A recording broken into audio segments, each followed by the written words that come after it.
Ya estoy grabando el audio. Y vamos. Plaquete sin cantar.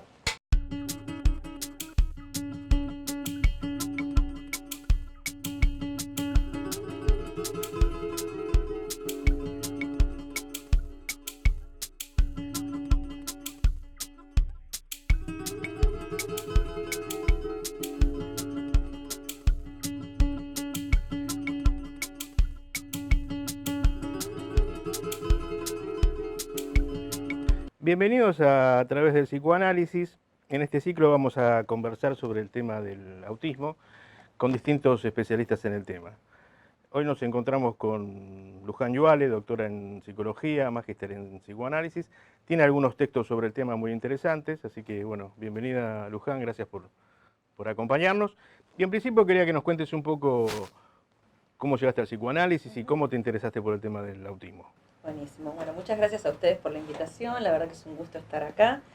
¿Cómo llegué al psicoanálisis? Bueno, ustedes saben que en general la formación en la universidad, por lo menos en mi época, estaba muy claramente sesgada en relación a la formación en psicoanálisis y desde muy temprano, en realidad desde antes de ingresar a la universidad, ya me había encontrado con algunos textos de Freud. Y bueno, y esos fueron como los primeros pasos, los primeros intereses. Y después fundamentalmente fue a través de mi propio análisis, ¿no? Creo que tiene que ver con algo del orden del propio padecimiento que me llevó en su momento una consulta y bueno, ahí hubo una especie de conjunción, por decirlo de alguna manera, ¿no? Entre la formación en la universidad y empezar a hacer un análisis, digamos, por una cuestión personal, digamos. Por otro lado, bueno, también fue interesante en la formación, ¿no?, de la universidad.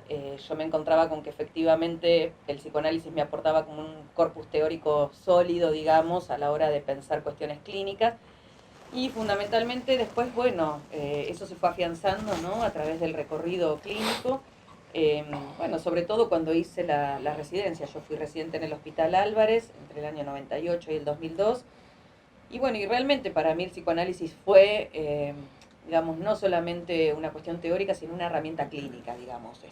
Contrariamente a lo que suele pensarse, ¿no?, que el psicoanálisis es algo puramente teórico o intelectual, Sí. ¿no? El psicoanálisis efectivamente es una herramienta clínica, ¿no? Nos permite el abordaje, nos orienta, digamos, ¿no?, en el abordaje fundamentalmente del padecimiento subjetivo, que para mí es la cuestión central a la que se aboca un analista, ¿no? Para mí va por ahí la cuestión. Seguro. Así que bueno, esos fueron los primeros pasos y después, bueno, sí, la formación, cuando terminé la residencia en aquel entonces, bueno, hice un año más de jefatura y demás, y después, bueno, me inscribí en lo que fue la maestría en psicoanálisis.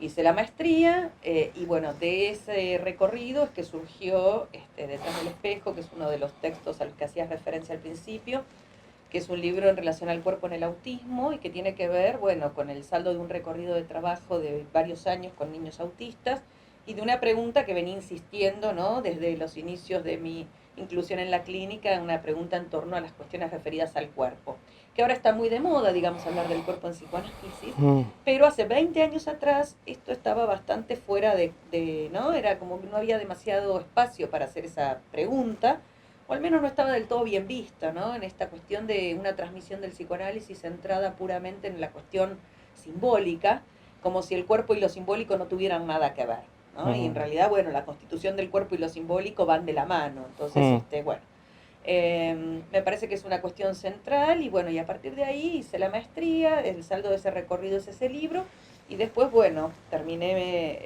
hice el doctorado en psicología, que también mi tesis fue en relación a psicoanálisis.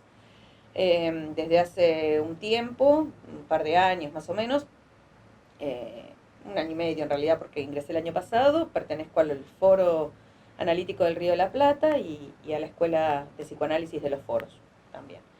Pero bueno, ese fue más o menos el recorrido. Sí, Está bien. sí. ¿Y tu práctica clínica con niños autistas se dio siempre a través de la atención en consultorio o participaste en atención institucional? No, en principio fue institucional, yo estuve 8 años en Hacer Lugar y bueno, y al mismo tiempo también hice, digamos, una rotación en el Hospital Gutiérrez, que ahí no fue específicamente en relación a autismo, pero sí a clínica con niños y a la interconsulta en relación a clínica con niños, ya fue un poco más amplio, y después en el Hospital Álvarez, mientras era residente, roté además por consultorios externos de infanto juvenil. Estuve también ahí en relación, pero ahí más que nada orientado más a adolescentes, anorexia, bulimia, en relación a eso. Así que en principio fue institucional, digamos, y después sí he recibido pacientes en consultorio. Consultorio. Sí. Me parecía interesante el énfasis que ponías en relación a lo clínico y a diferenciarlo de lo teórico, porque muchas veces se piensa, inclusive lo clínico en relación al saber, bueno, conocemos quizás la propuesta de Lacan en ese sentido, pero a veces me da la impresión que el sufrimiento queda un poco de lado, y en realidad quien va a solicitar tratarse porque está sufriendo de algo, y creo que mucho más lo observamos en el caso de los niños que padecen esta, bueno, esa es ya una pregunta, esta psicopatología, esta estructura subjetiva, ¿cómo pensás vos el autismo en general? Sí. A mí me parece que a ver, vuelvo un poquito para atrás porque por la cuestión de esto de lo que señalabas del padecimiento subjetivo, que efectivamente a mí me parece que es una cuestión crucial y que es una cuestión crucial incluso en la formación de los analistas, digamos. Yo tengo una práctica en la universidad que tiene por título el tratamiento del padecimiento subjetivo en la experiencia analítica. Y a lo que apuntamos fundamentalmente, yo siempre les digo, ¿no?, a los alumnos que están próximos a recibirse, que una forma de no desorientarse en la clínica es escuchar de qué sufre aquel que viene a consultarnos. Claro. En el caso de los niños llamados autistas, ¿no?, porque digo, todo diagnóstico es algo que en todo caso tiene que ver con una época y con el modo en que se recorta algo, me parece que no solo está en juego la cuestión del padecimiento subjetivo del niño, sino el padecimiento subjetivo de las familias, digamos, ¿no?, las dificultades a las que se enfrentan las familias, no solamente en términos de los desafíos que tienen que afrontar para acompañar a ese niño, ¿no?, en los procesos de subjetivación, sino también en el recorrido en lo social, ¿no?, Seguro. que tengan un espacio y un lugar en lo social, digamos. Por supuesto que algunos tienen un poquito más allanado el camino que otros, pero en líneas generales, digamos, lo que tiene que ver con el circuito de discapacidad le presenta a los padres una serie de cuestiones, ¿no?, y de desafíos que tienen que enfrentar. Entonces a mí me parece que es crucial no desconocer esa doble vertiente, ¿no? Por un lado, que el niño presenta una dimensión de padecimiento, y por otro lado, que también la familia, ¿no?, requiere de ser escuchada, ¿no?, y acompañada en ese proceso. Respecto de si es una patología o no, a ver, a mí no me gusta pensar en sí, me gusta hablar de padecimientos subjetivos y no de patologías. Y en ese sentido me gusta hablar más de respuestas subjetivas que de patologías. Entonces no me gusta pensarlo en términos de psicopatología en general. Sí, y sobre todo en el campo de la infancia, digo, ¿no? Es cierto que hay psicopatologías infanto-juveniles, existen manuales de eso y existen modos de nombrar eso como patologías, digamos. No nombrarlo como patología no significa desconocer el nivel de padecimiento, ¿se entiende? Sí, sí. Sino que me parece que ni tampoco estoy poniendo el acento en la cuestión de la etiología, digo, porque ahí también hay otro asunto de discusión, que yo creo que habrá que ver qué pasa de acá a 10, 15 años, digamos, ¿no? Sabemos, en relación al autismo, que sabemos muy poco, quiero decir. Es en todo caso, lo voy a decir así, una forma de presentación clínica, ¿sí?, de la cual desconocemos su etiología, no sabemos, digamos, cuál es su etiología, y donde hay en todo caso una serie de hipótesis, ¿sí? Es decir, cada corriente, cada teoría, no solo dentro del campo del psicoanálisis, sino también en el campo de las ciencias, ¿no? Dan alguna idea, ¿no?, de por qué suponen que se produce, ¿no? Hay hipótesis genéticas, ¿no? Hay hipótesis que piensan una comorbilidad con algunas enfermedades que pudieron producirse durante el embarazo. Hay hipótesis que plantean cuestiones traumáticas por las cuales se produciría. Hay hipótesis que, como digamos las corrientes más cognitivo-conductuales, que piensan en un problema en el procesamiento de la información. Digamos, hay hipótesis, ¿sí? Y a mí me parece que tenemos que ser respetuosos, digamos, de que es un campo en exploración todavía. Ahora, ¿eso significa que si mañana se detectara, digo, vamos a suponer que se detectara el gen del autismo, los psicoanalistas no tendríamos nada para hacer allí? No. Digamos, ¿por qué? Porque yo considero que la cuestión central es cómo acompañar a que se produzcan los procesos de subjetivación, ¿sí? Y fundamentalmente a lo que nosotros apuntamos es a que alguien pueda efectivamente subjetivarse y al mismo tiempo además apropiarse del cuerpo que porta, ¿no? Entonces me parece que esas dos dimensiones no dependen de la cuestión etiológica. Digo, lo voy a comparar, ¿no?, con el síndrome de Down. Uno podría decir que un niño con síndrome de Down no podría acceder al psicoanálisis. No, hay un No, montón de psicoanalistas que trabajan con niños con síndrome de Down y y con mucha acompañan eficacia. con mucha eficacia, exactamente, y donde fundamentalmente eficacia, ¿por qué? Porque se apuesta a la producción de un sujeto, porque se Ujú. apuesta a que allí hay alguien capaz, ¿no?, de producir bajo cierta lógica, Ujú. con sus dificultades, con sus tiempos, ¿no?, con los recursos que pueda tener y los que pueda construir, pero digamos donde no damos por sentado que la cuestión de la etiología sea en todo caso una marca de destino. A mí me parece que esa es la cuestión en todo caso, por lo menos como yo pienso esta cuestión a nivel de la infancia. Me parece complicado, ¿cómo decir?, cerrar la cuestión y pensar que porque un niño tiene un diagnóstico, entre comillas, difícil en los primeros años de vida, eso va a implicar un destino funesto. Digo, Seguro. ¿no? Por supuesto que después hay variedad clínica en la presentación, digamos, así como pasa en la psicosis en los adultos, digo, en el autismo también la variabilidad clínica es muy amplia, entonces no todos los niños presentan la misma gravedad, no todos los niños tienen los mismos recursos, ¿sí? Hay niños que tienen más recursos que otros, más posibilidades, y bueno, y ahí es donde se pone en juego, digamos, efectivamente, hacer una lectura de cada caso en particular. Sí, una de las marcas del psicoanálisis es el caso por caso, ¿no es cierto? Exactamente, Me parece que es un exactamente, gran aporte exactamente. para, bueno, poder recibir a los sujetos que vienen a consultarlos. Pero ya hay algo que me hace pensar, porque la cuestión del diagnóstico muchas veces está ligado o viene desde la medicina en una estrategia de tratamiento o Sí, un protocolo de sí, tratamiento. sí. En nuestro caso, pienso que desde el psicoanálisis lo vemos un poco desde otra manera. Ujú, Quizás todavía sostenemos algunos términos que vienen de la medicina, pero mm, hace necesario pensarlo de otra manera. sí, Sin embargo, vos señalaste dos cosas que entiendo que tienen que ver con el autismo, que es apropiarse del sí, cuerpo y subjetivación. exacto. Vos lo pensás un poco al autismo para, no sé si decir, agrupar, para estructurar o para considerar un grupo de niños dentro de esa nominación, para llamarlo de Sí. alguna manera. Sí, yo creo que hay una cierta especificidad, Ujú. si vos querés llamarlo así, Sí, sí. digamos, dentro de lo que podríamos llamar las patologías graves de la subjetivación, si vos Ujú. lo querés nombrar desde el campo de la patología, Sí, sí, digamos, sí. ¿sí? Me parece que hay algo, ¿sí?, que efectivamente, a ver, que es fundamental poder hacer, digamos, una disquisición respecto de, en todo caso, en relación a los tiempos del sujeto, ¿sí?, a los tiempos de constitución subjetiva, qué cuestiones están en todo caso demoradas, qué cuestiones, qué operaciones no se están produciendo. Entonces, para hacerlo más llano y más sencillo, digamos, Ujú. ¿no? Un bebé, digo, no, esto no quiere decir que se le diagnostique a un niño, digo, quiero ser como lo más precisa posible respecto de esto, ¿no? No se trata de que a un niño de 6 meses o de menos de un año digan que es, ¿no?, que es autista, porque además se tiende a decir es autista, digamos, ¿no? Pero sí me parece que hay cuestiones tempranas que es importante, ¿sí?, pesquisar, pero para hacer en todo caso una consulta, no para ponerle un diagnóstico a modo de una cuestión que fije el ser, ¿sí? Entonces, cuestiones básicas, primarias, digamos, que para mí son centrales, digo, un bebé desde el inicio interactúa con el otro que lo cuida, ¿sí?, con su mamá, con su papá, con el entorno, vía la mirada. Ujú. Vía la mirada, vía la conexión con el cuerpo del otro, cada vez más vía la sonrisa, la gestualidad, el laleo, ¿sí? Y a medida que va avanzando, que va creciendo, se van incorporando pequeñas palabras, se van incorporando gestos que tienen que ver con dirigirse al otro para pedir, para demandar. Bueno, todo eso tiene que ir produciéndose paulatinamente, ¿sí? Si eso no se produce, digo, quiero decir, un bebé que no mira o que presenta una mirada vacía, ¿sí? Un bebé que digamos que no se deja alojar, por decirlo de alguna manera, que arquea el cuerpo, ¿sí?, que no permite, digamos, que lo sostengan, ¿sí? O vamos a hacerlo al revés, ¿sí?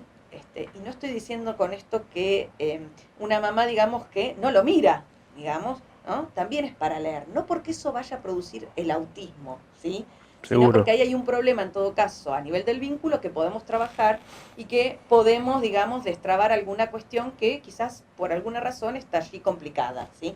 Porque me parece que una cuestión central hoy también es que muchos niños son diagnosticados tempranamente como autismos y no son autismos peros. Y ¿Sí? son No se terminan trata etiquetados. exactamente, ¿sí? Y que son cuestiones a veces que tienen que ver con el vínculo temprano, que están complicados, a veces situaciones de duelo, situaciones muy, muy duras que han tenido que pasar las familias, que han hecho que ese niño haya quedado por ahí como un poco desconectado, por decirlo de alguna manera, y que a lo mejor, ¿no?, cuando se empieza a trabajar y se empieza a trabajar tempranamente, esto cede rápidamente, ¿sí? Digo esto además por el impacto que tienen las familias, ¿no? Muchas veces el diagnóstico de autismo.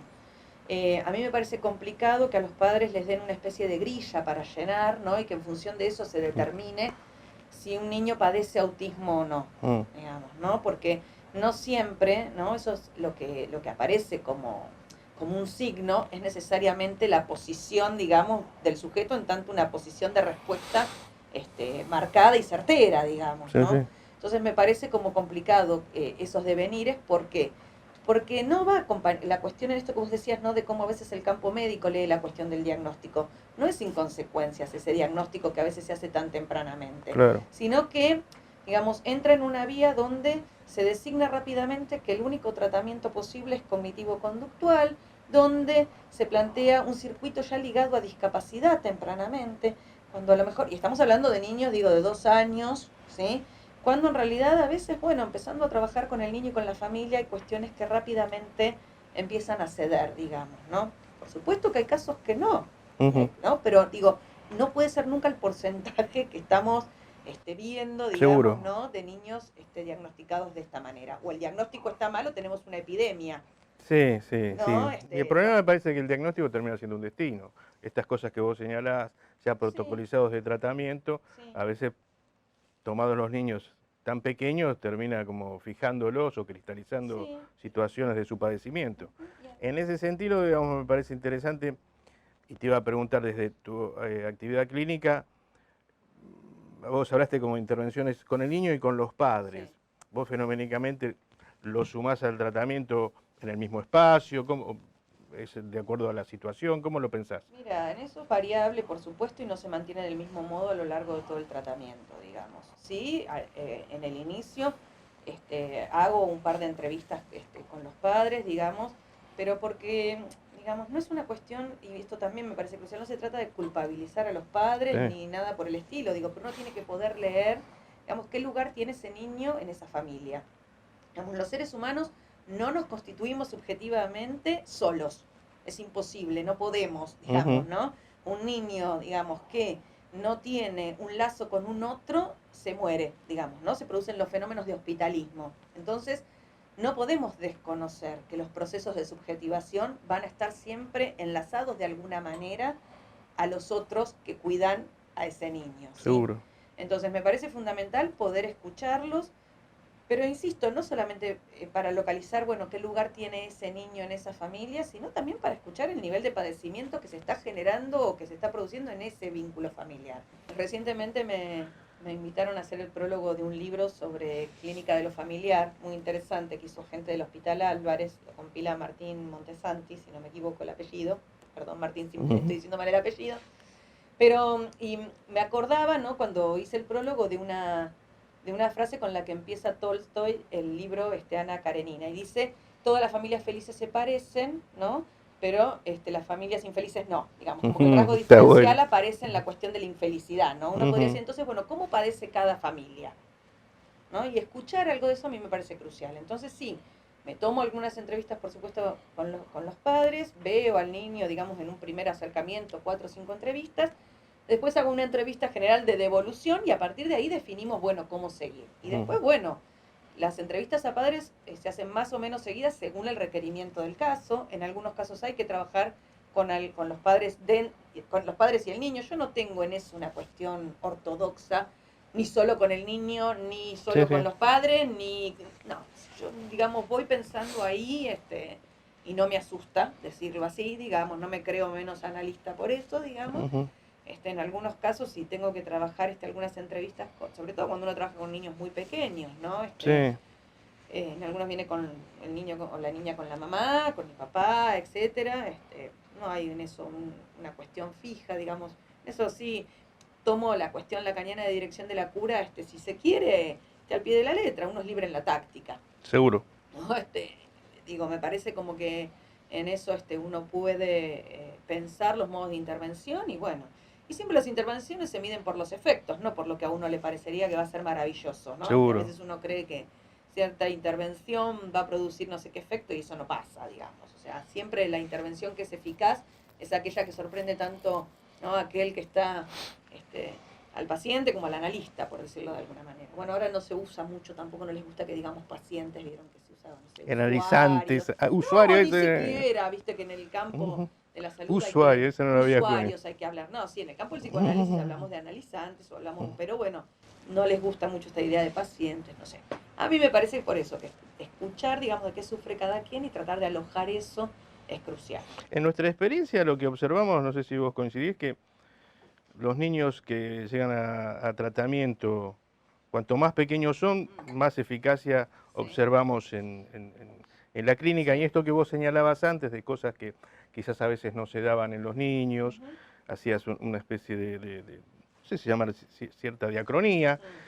Me parece interesante quizás enfatizarlo porque tal vez alguna, me parece a mí, lectura más sintomática de Lacan, piensa la estructura como algo, como alguna vez lo dijo Lacan, como un sello, y a veces no es así, ¿no? O a veces no, me parece que no es así. En mi opinión existe una diacronía de cosas que se van dando y que juega a favor de la clínica en el punto que las distintas intervenciones, inclusive con los papás, pueden lograr algunos cambios en el niño y en la dinámica de la familia. Yo creo que estamos digamos, en la clínica de la infancia, estamos en tiempos de constitución subjetiva. Y claramente, no todo está jugado. Nunca todo está jugado, si no, no tendríamos tampoco adultos. Si todo estuviese jugado, si todo fuese, ¿no? Pero digo, en la clínica con niños me parece que fundamentalmente no todo está jugado. Hay algo por jugar, ¿no? Y que eso se pueda desplegar y digo, que se pueda promover una lectura otra de aquello que le pasa a ese niño o esa niña, puede producir claramente efectos que, bueno, que realmente permitan la apertura a los procesos de subjetivación. Y aparte me parece lo que decís de los padres es importante. Tal vez fue un síntoma del psicoanálisis culpabilizarlo, pero también muchas veces los papás llegan sintiendo culpa por lo que le pasa al hijo, ¿no? Y esto que vos señalabas de darle un lugar para que eso se pueda expresar y se pueda quizás encadenar en una historia, en una situación, en un padecimiento familiar, les brinda la posibilidad de algún cambio. Sí, hay que pensar que la constitución subjetiva es compleja. Sí. Digamos, que incide en muchísimos factores, no es que es una cuestión lineal. Entonces, digo, no desconocer eso es fundamental, pero además en cualquier proceso, digamos, ¿no? Porque, digo, yo recibo a niños con distintas presentaciones, ¿no? Por decirlo de alguna manera. Mismo cuando llega un niño que tiene una dificultad en lo escolar, uno no puede atribuirle todo lo que el chico le pasa en lo escolar a un problema del niño. Digo, hay que pensar al niño en el aula, al lazo con esa maestra o con ese maestro que tiene en ese momento. Hay que pensar cómo se están pensando las dinámicas dentro del aula. Digo, hay que pensar un montón de cosas, ¿no? Si no, sí hacemos psicopatología. Sí. ¿No? Y un reduccionismo. Está muy bien. Por ahí yendo más me parece, dos hipótesis que entiendo que son originales de lo que vos venís trabajando y pensando, que son la de el traumatismo de la lengua en relación al autismo y los usos del cuerpo. Quería ver si nos podías contar un poco, sintéticamente, me parece el tema de la lengua es el quizás más complejo en relación a cómo pensarlo, pero si podés contar un poco cuáles son estas dos hipótesis y, bueno, charlar sobre eso. Bueno, respecto del traumatismo de la lengua, a ver, voy a tratar de hacerlo lo más llano posible porque se le tiene miedo a este término, ¿no? La lengua es un término que Lacan introduce hacia el final de su enseñanza y que escribe así la lengua todo junto, ¿no? Y que uno dice, ¿qué es la lengua? Esa palabra tan rara, ¿no? Un neologismo, una palabra que Lacan inventa, ¿no? Y a la que le da estatuto de trauma, ¿no? De producir un traumatismo, un agujero, digamos, ¿no? El encuentro con eso es traumático. Es traumático, dice. El encuentro con la lengua es traumático. Para no hacernos lío, digo, y para hacerlo fácil, Lacan llama a la lengua materna. Es decir, podríamos decir, al decir de los padres. Digo, aquello que tiene que ver con lo que nos antecede, ¿sí? Él dice que el único traumatismo es el trauma de la lengua, ¿no? Que todos estamos traumatizados en ese sentido, ¿no? Que nacemos a partir de un malentendido entre dos que no hablan la misma lengua, porque no es el idioma, la lengua no es el idioma, ¿sí? Sí. La lengua tiene que ver con, efectivamente, cómo el otro nos ha nombrado, ¿sí? Entonces Lacan trata de situar efectivamente que el trauma original del ser hablante, ¿sí?, es el trauma de la lengua, ¿no? Ahora bien, a ese trauma de la lengua, ¿no?, digamos, no tenemos solamente el trauma de la lengua, sino que tenemos el trauma de la lengua y podríamos decir las contingencias traumáticas, es decir, las cosas que además nos pasan en la vida, ¿no?, que son para cada quien únicas, ¿no? ¿Por qué? Porque la misma situación no es vivida por dos personas, como para una puede ser traumática y para otra no, digamos, ¿no? Ujú. ¿Qué hace trauma para cada quien? Tendrá que ver con las propias marcas. Ujú. Entonces, cuando hablamos de trauma de la lengua, ubicamos que efectivamente cada ser hablante responde de alguna manera a ese lugar, ¿no?, que el otro le ofreció. Así sea un lugar de desalojo, quiero decir, ¿no? Porque los lugares no siempre son de alojamiento. Seguro. ¿Sí? Bueno, entonces lo que tratamos de circunscribir es cómo se producen distintos modos de respuesta a ese trauma de la lengua, ¿sí? Uno podría decir, hay modos típicos de respuesta al trauma, ¿no?, las neurosis, la psicosis, ¿no? Podrían ser modos típicos, y después está lo más singular de cada uno, lo más propio de cada uno, el rasgo que cada uno le pone a ese modo de responder, ¿sí? Por eso a veces los padres cuando vienen y dicen, bueno, pero nosotros no sabemos por qué con este hijo nos pasa esto, si nosotros tenemos otros dos hijos y no nos pasó lo mismo. Y bueno, ¿no? Y es un poco situar que efectivamente no son los mismos padres para cada hijo, ¿no? Más allá de lo que uno pueda creer, porque digamos, la constitución del sujeto y de ese otro es para con cada hijo cada vez, digamos, Sí. ¿no? Ni todos los hijos llegan en el mismo momento, ni a todos los hijos se los espera del mismo modo, ¿sí?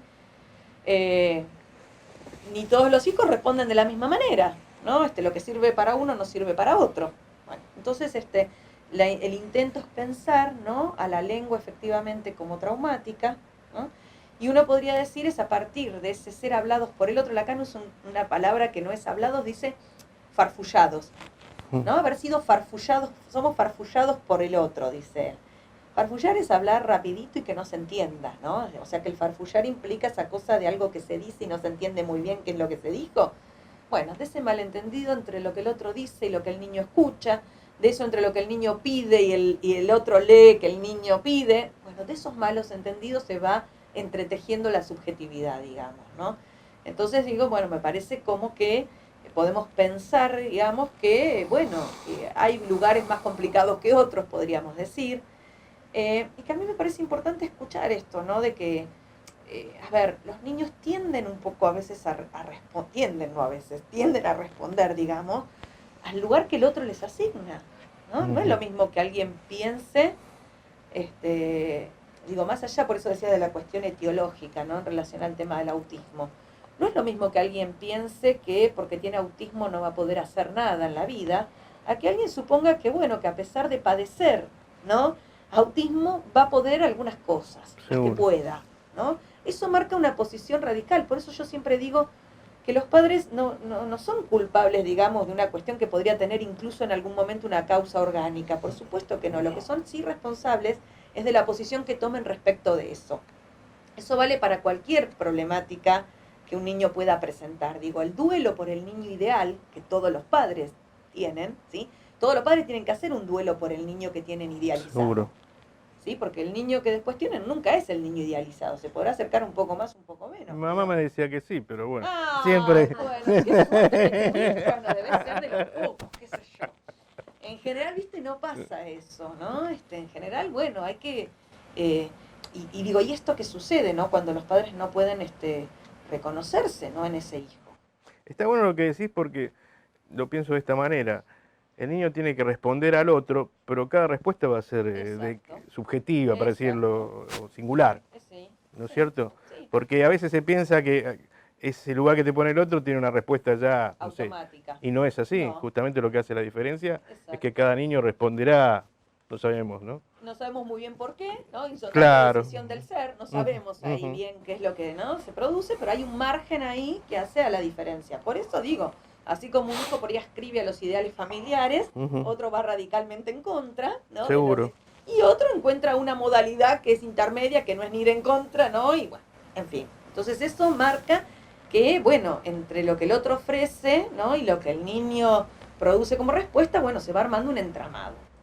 Y ahí, digamos, vos ubicarías las cuestiones del autismo en una dificultad en esa respuesta al otro? ¿Cómo lo pensás esta cuestión de la langue, o la lengua, mejor Yo dicho, creo que para... a nivel de la langue, que claramente en los niños autistas hay incidencia del traumatismo de la lengua, porque esto también ha sido una discusión, por ahí es más específica dentro del campo del psicoanálisis, Ujú, del psicoanálisis lacaniano, por lo menos, ¿no? ujú, Digamos, para mí sí claramente hay lo que es la afectación del trauma de la lengua, y en esto yo lo tomo un poco de lo que dice Lacan en la conferencia en Ginebra sobre el síntoma, donde Lacan dice que es imposible que un niño, digamos, uno de los que en esa conferencia le hacen una serie de preguntas, y uno de los oyentes le dice algo así como, bueno, como que estos niños no estarían afectados por el significante, digamos, ¿no? Les dice algo más o menos. ujú. Y él dice, es imposible que alguien que Claro, nazca en un universo donde todos hablan no haya escuchado algo, ¿no? Quiere decir que algo de ese orden del malentendido, de eso que incide en el cuerpo, digamos, ¿no? Y que hace a lo que podríamos decir la estructuración, si se quiere, del inconsciente más real, está, digamos, ¿sí? Sí, lo que me parece es que hay una dificultad, esa es la hipótesis que yo me armé, pero que no tiene ninguna garantía de verdad, digamos. Sí me parece que lo que hay es una dificultad para poder valerse del lenguaje como aparato de goce. ujú, Es decir, poder valerse del lenguaje como un modo de tramitación. Que ahí sí hay alguna cuestión diferente, digamos, ¿no? ujú. Este, y que en todo caso, bueno, el trabajo, ¿no? Clínico a veces permite, ¿no? Que algo de eso pueda producirse, no siempre. La realidad es esa, digamos, ¿no? Mm, Hay casos que, digamos, donde, digamos, la cuestión del, digamos, dentro de lo que sería hay que diferenciar, digamos, la lengua, el lenguaje, el discurso, digo, hay distintos estatutos, ¿no? seguro, Podríamos decir, a nivel teórico para nosotros son claro. herramientas cruciales, digamos, ¿no? Ujú. Uno podría decir que, bueno, que la dificultad mayor va en la vía de hacerse sujetos de discurso, digamos, ¿no? De la asunción de ese punto. Pero bueno, eso no quiere decir que en el trabajo, ¿no? No pueda producirse algo de eso. Y entiendo que eso está directamente relacionado con lo que vos proponés en los usos del cuerpo, en Exacto. relación al autismo, ¿no es Sí. cierto? Que esas dificultades con el Ujú. trauma de la lengua producen, no sé si decir, el recorrido del niño, Sí. teniendo a su cuerpo, usándolo de una manera Sí. particular o singular. Sí. Por ahí es importante hacer una distinción, digamos, ¿no? Entre las perturbaciones del cuerpo y los usos del cuerpo. Mm, Que, digamos, tiene su razón de ser que haya sido esa la vía que yo tomé, digamos, ¿no? En esos largos años de trabajo con niños autistas, yo me preguntaba, bueno, por las particularidades en la presentación de esos cuerpos, digamos, ¿no? Porque claramente estamos hablando de aquellos casos en los cuales no se había detectado, por lo menos con los estudios que hay actualmente, que hubiese una patología orgánica de base, ¿sí? Es decir, casos muy específicos, digamos, donde no se habían encontrado ni un síndrome, ¿no? Genético, ujú. dentro de lo que se puede investigar hasta la fecha, ¿sí? Y con lo que yo me encontraba era con una especie de dicotomía o de una contradicción, por decirlo de alguna manera, ¿no? Y era que estos niños, por un lado, presentaban sus cuerpos fuertemente perturbados, ¿no? No miraban o aparecían miradas muertas, miradas vacías. Aparecían, por ejemplo, muchas dificultades a nivel, perturbaciones a nivel del lenguaje, desde mutismos absolutos, jergas, digamos, estereotipias, es decir, ¿cómo es? Estereotipias, no, ecolalias, perdón. Eh, digamos, veía como cuestiones que, por un lado, aparecían, ¿no? Como fuertemente perturbados, el uso estereotipado de objetos, la no direccionalidad al otro, digamos, en relación a pedirle algo, ¿no? No dirigían ningún pedido, por decirlo de alguna manera, o ni siquiera utilizaban su propio cuerpo en relación a señalar el objeto que querían, sino que lo que hacían, o lo que hacen como cuestión patognomónica, como típica, digamos, es llevar el brazo del que está con ellos, Instrumental. como si fuese, claro, un Ujú. instrumento, exactamente, se valen del cuerpo del otro. Qué llamativo, ¿no? Uno se pregunta, ¿por qué necesitaría llevar el brazo del otro hacia el objeto que quiere? ¿Por qué no disponer directo? Si Su puede propio mover su brazo. brazo para agarrar el brazo del otro, ¿por qué no puede agarrar directamente el Está bueno. objeto? ¿Se entiende? Porque no Sí, es una cuestión motriz la que está puesta en juego. No es exactamente, no sí. puede mover el brazo, no hay una parálisis del brazo, Una ¿sí? relación a los objetos, pareciera más, ¿no? Sí, digamos, me parece que hay algo a nivel de que tomar el objeto, ¿no? Implica dar cuenta de su propia presencia allí. Ujú. Y hay algo que al niño autista se le vuelve insoportable en relación a eso. Digo, hay algo de eso que efectivamente, ¿no?, se le vuelve realmente perturbador.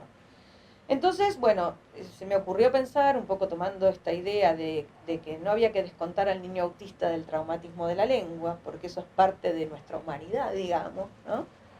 Me parecía que claramente las perturbaciones del cuerpo eran, digamos, el efecto del trauma de la lengua, Mm. ¿no? Digamos, uno podría decir, no hay nada natural en el modo en que esos cuerpos están perturbados. Si hay algo que nos enseña la clínica del autismo es el modo en que los cuerpos pueden perturbarse, ¿no? Ahora bien, no todo es perturbación, y esta es la otra línea, digamos, ¿no? Cuando yo me iba a leer de medio desesperadamente, ¿no? Porque uno cuando se encuentra con una clínica tan difícil, Sí. lee, ¿no? Tratando de encontrar respuesta en los autores, ¿no? Que han antecedido en el trabajo. Y me encontraba así con mucha bibliografía que hablaba fundamentalmente de lo que del cuerpo estaba perturbado, ¿no? Las perturbaciones a nivel de la constitución de la imagen, las perturbaciones en la mirada, las perturbaciones en el lenguaje, perfecto. Lo que no encontraba era la otra vertiente, que yo la veía clínicamente muy clara, y era que estos niños además podían hacer con sus cuerpos cosas que nosotros no podíamos hacer, y que eran puntos que los volvían incluso a veces inimitables, ¿no? Y entonces, bueno, fue a partir de ahí, de tratar de pensar, ¿no? Cuáles eran esas cuestiones, ¿no? Que intenté sistematizar, digamos, ¿no? Otra beta que fue la de los usos del cuerpo. Claramente para mí los usos del cuerpo ya son una respuesta. Ya son un modo un intento de hacer algo con eso que fue en principio perturbación. Todos tenemos que hacer algo con aquello que fue traumático. ¿Sí? Los neuróticos lo hacemos de También. alguna manera, los psicóticos de otra, digo, la psicosis en adultos, ¿no? Sí, sí. Todos tenemos que hacer algo con eso, ¿no? Hay que elaborar algo de eso. Bueno, en el caso de los niños autistas también. Y bueno, y me parecía que una vía posible, una vía regia, una vía privilegiada, no la única quizás, ¿sí? Pero una vía privilegiada para poder leer algo del modo de la respuesta subjetiva eran los usos del cuerpo, ¿no? Entonces digo, ahí entrarían tanto, digamos, las cuestiones, ¿no?, de los autistas de alto rendimiento que se llaman, Sí, sí. ¿no? Niños que pueden copiar con precisión, digamos, ¿no? Un billete, un mapa, lo que fuera, o que recuerdan de memoria, ¿no?, trayectos recorridos, guías, em, diálogos de televisión, lo que ustedes quieran, que para lo mejor para ciertas teorías eso es desecho. Para mí eso ya es un trabajo, digamos, ¿no?, que el niño está haciendo para intentar hacer con eso. Como decía Freud, digamos, ¿no? Exacto. Tomando lo que Exacto. la ciencia desechaba, Exacto. los fallidos. Exacto. Bueno, en este caso, bueno, es una lectura psicoanalítica de lo que está ocurriendo, seguro. Sí. Y es interesante porque lo que uno va viendo, digamos, en el trabajo, ¿no?, con estos niños, un trabajo que no va en la vía del forzamiento, digamos, ¿no? Es precisamente esos puntos donde se empieza a producir algo del nacimiento de la mirada, ¿no? Algunos niños empiezan a esbozar algunas palabras, otros no, y siempre permanecen así. No sabemos por qué. Digamos, desconocemos, digamos, por qué sí algunos y otros no, digamos. Y bueno, y cómo se van produciendo, digamos, en todo caso, la habilitación de nuevos recursos, ¿no? Es interesante el relevamiento que haces en Detrás del Espejo en relación a lo que toman los autores sobre el cuerpo, y no deja de sorprender que hay algunos autores que piensan que no hay cuerpo, ¿no? Y porque justamente la experiencia clínica es como si lo mostrara todo el tiempo, que hay esto que vos llamás los usos del cuerpo. En Hacerse un cuerpo vos haces un recorte que a mí me interesó mucho sobre un caso llamado Simón, que creo que es un niño de 2 o 3 años, que creo que era en ese caso que el chico corría y esquivaba, o era otro. Bueno, no importa. No sé por qué les cambiamos nombre. Un hombre, sí, bueno, sí, sí.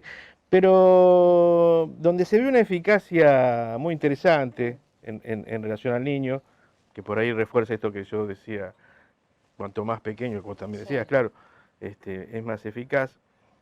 ¿Cómo pensás la transferencia? Porque yo me quedo pensando bastante, porque si bien vos señalás algunas intervenciones, que considero que la principal es recibir a los padres, darle un lugar a ese niño, no sé si, a veces me hizo pensar, no sé si las intervenciones, uno piensa el tipo de intervención, el acto, o es una cuestión más que hace la transferencia, lo que permite un cambio en el niño? No sé si vos cómo pensar la transferencia ahí, ¿no? A ver, es un tema porque uno debería definir cómo, o debería plantear como primera medida que entiende, cómo entender la transferencia, claro, digamos, sí, sí. ¿no? A ver, si me queda claro, lo voy a decir así, es que hay una forma particular de lazo, ¿no? En estos niños. No es que no hay ninguna forma de lazo, y uno lo verifica muy claramente, digamos, si bien esto se produce, ¿no? También en el 1 a 1, en el dispositivo de digamos, en el consultorio, se nota muchísimo más cuando uno trabaja en una institución. Digo, esta cosa, ¿no? Con algunos más como con algunos más que otros, como ciertas cosas que hacen con uno no hacen con otro, como algunas cosas que le dirigen, ¿no? A uno no se las dirigen a otro, seguro. ¿se entiende? Sí. Hay, digamos, en ese sentido, digo, me parece como que claramente hay ahí una cuestión donde efectivamente, contrariamente a lo que se suele pensar, no es que para el niño no estamos allí, todo lo contrario. ¿No? Me parece que el problema de la transferencia, en todo caso en el autismo, es que el otro cuerpo está demasiado presente y que hay todo un trabajo, el otro cuerpo, digo, ¿no? No sé si llamarlo el cuerpo del analista, habría que ver ahí, digamos, ¿no? Cómo pensarlo, y que todo, digamos, el trabajo es cómo hacer, ¿no? Para velar algo de ese cuerpo, porque el problema del niño autista además es que se siente claramente perseguido por la voz y la mirada del otro. Sí, en ese caso creo que era que vos lo mirabas de reojo o ponías algo de la mirada. te ponías a hacer otra cosa. Exacto. Y lo dejabas. Sí. Y en ese momento él se acercaba. Porque no es ponerse a hacer otra cosa para desentenderse del No, no, por supuesto. No, es hacer como es como estamos, como táctica. Claro, no es uno volverse autista, digamos. No, por supuesto. No conectarse. Sí. Bueno, y ubicar eso, ¿no? Me parece que hay algo ahí donde es necesario, digamos, ¿no? Que algo de eso de esa presencia, que se vuelve intrusiva, ¿sí? Que se vuelve intrusiva. No es así en todos los momentos igual del tratamiento, ¿sí? Pero hay un primer momento que tiene que ser como de entrada, digamos, ¿no? Que uno podría decir que el niño tiene que disponerse a entrar, por así decir, y donde me parece que hay una posición del lado del analista que no puede ser intrusiva, que no debe ser intrusiva, digamos, ¿no?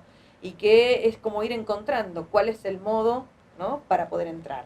Yo ahí tomo una referencia de un pequeño, no sé si es un poema chino, una pequeña, sí, ¿no? buenísimo. Un apólogo, ¿no? Que se llama Música para una vaca, que dice que, bueno, un día el célebre músico estaba tocando música clásica para una vaca y la vaca siguió pastando como si nada pasara. Y entonces dijo, no es que mi música no le interese, es que mi música no significa nada para ella. Entonces volvió al día siguiente, ¿no? Y empezó a imitar el ruido de las moscas, ¿no? El ruido del entorno, ¿no? Y entonces la vaca levantó las orejas y lo miró. Digo, me parece que es como que con cada sujeto en general en la clínica, ¿no? Hay que encontrar eso que hace que la oreja se abra, por decirlo de alguna manera, ¿no? Eso que hace que algo pueda ser escuchado, que algo resuene, que resuene a nivel del cuerpo, ¿no? Y permita una afectación otra.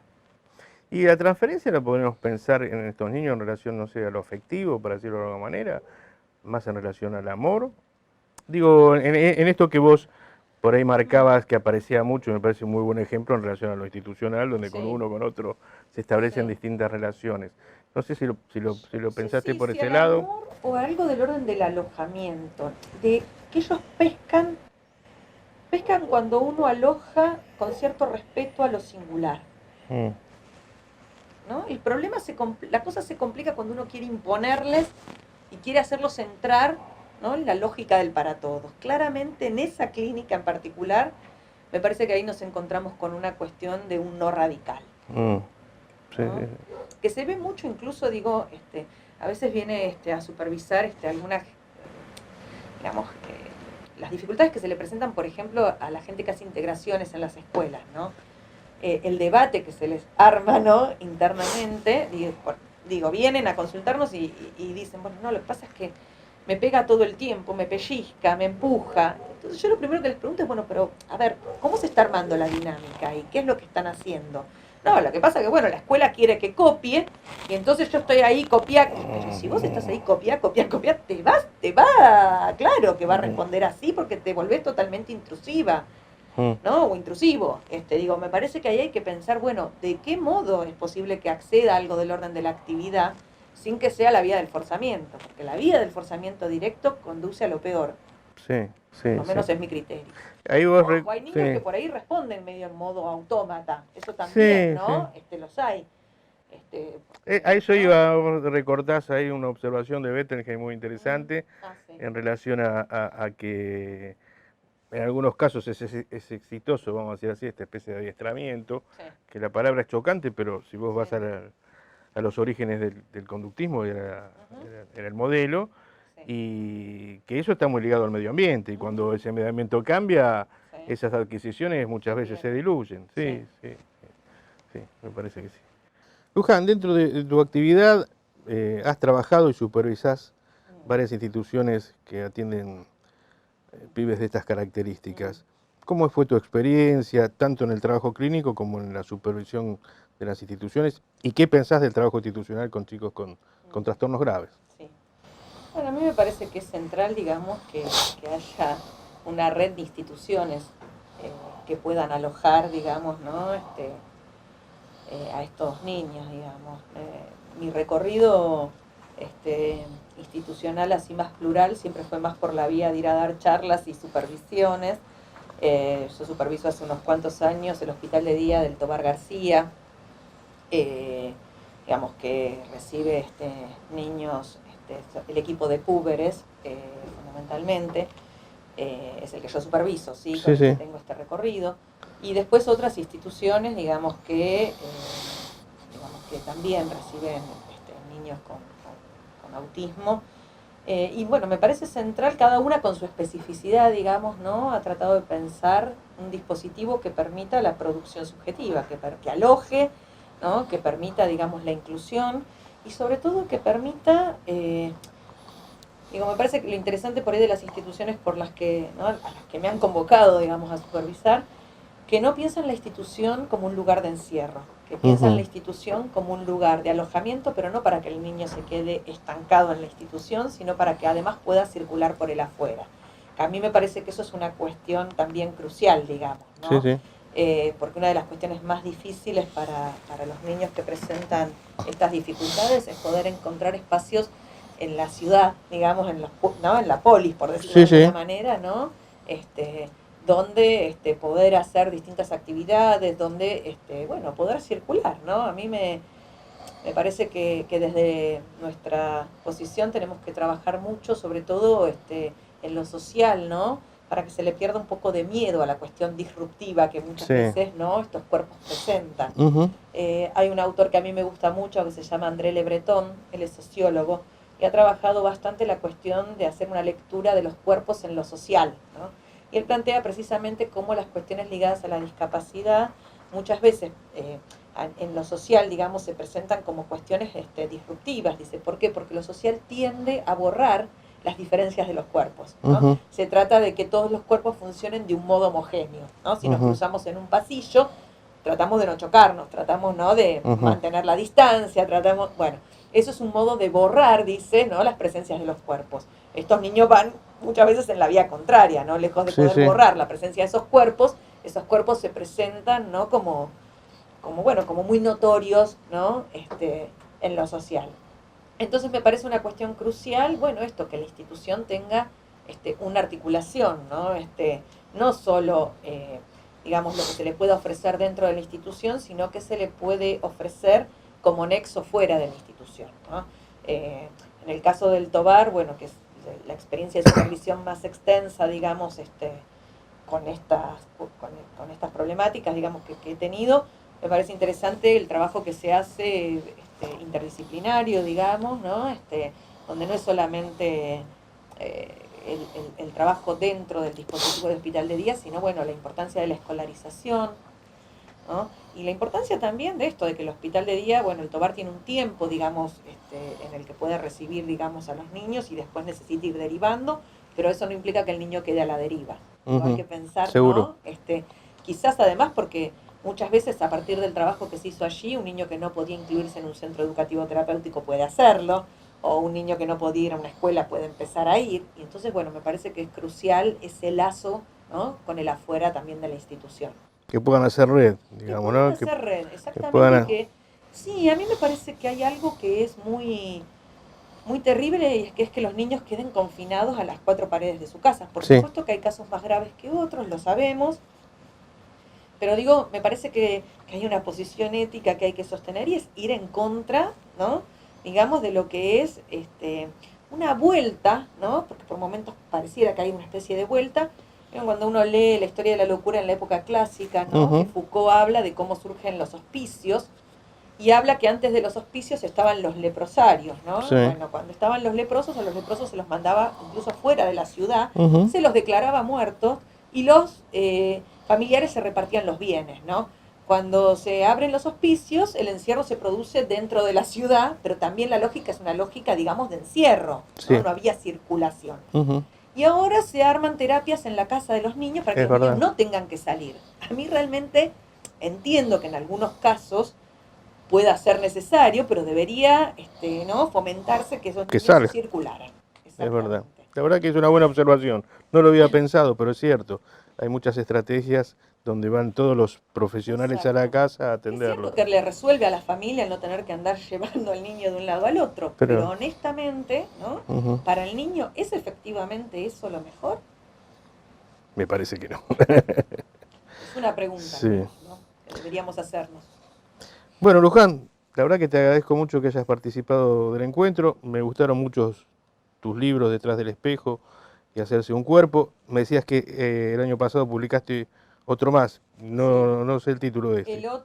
Bueno, por un lado, Hacerse un cuerpo es en colaboración con Leonardo Leibson y Walter García, y fue por una iniciativa del Colegio de Psicólogos, así que es un libro compartido. Y el que presentamos el año pasado se llama Cuerpos afectados, del trauma de la lengua a las respuestas subjetivas, y recorre, digamos, el trabajo que hicimos también con el equipo de investigación dentro del marco de un proyecto UBASIT en la Universidad de Buenos Aires, donde trabajamos específicamente, distintos modos de presentación del padecimiento subjetivo y de las formas de respuesta al trauma de la lengua. Hicimos una diferenciación precisa entre el trauma de la lengua y las contingencias traumáticas, y tomamos muchos ejemplos clínicos para poder dar cuenta de cuál es la posición del analista allí y cómo propiciar, otros modos de respuesta menos sufrientes. Bueno, muy interesante. Bueno, amigos, muchas gracias por acompañarnos y los esperamos en el próximo encuentro. Gracias. Gracias.